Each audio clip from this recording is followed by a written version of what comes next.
Jajaran Opsnal Unit Ranmor Satreskrim Polrestabes Palembang meringkus 2 koboi kampung yang memiliki senjata api rakitan atau senpira.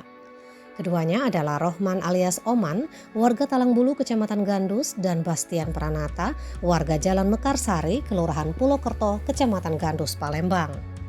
Keduanya digerebek saat pesta narkoba di rumah Bastian pada Minggu 6 Maret sekitar pukul 18.40. Dari kedua tersangka, polisi menyita barang bukti berupa 2 pucuk senpi rakitan jenis revolver, yakni 1 ukuran kecil dengan 4 butir peluru dan 1 ukuran besar dengan 5 butir peluru. Kapolres Palembang, Kombes Pol Muhammad Ngajib, melalui Kasat Reskrim Kompol Tri Wahyudi, membenarkan penangkapan kedua pelaku pemilik senpi rakitan tersebut.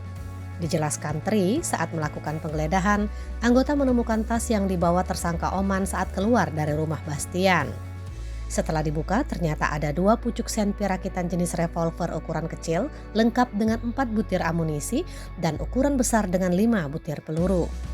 Kepada polisi, Oman mengatakan jika senpi ukuran kecil tersebut adalah milik Bastian yang dititipkan kepadanya. Kedua pelaku dijerat pasal 1 ayat 1 Undang-Undang Darurat nomor 12 tahun 1951. Mizon Bule melaporkan dari Mapolres Tabes Palembang.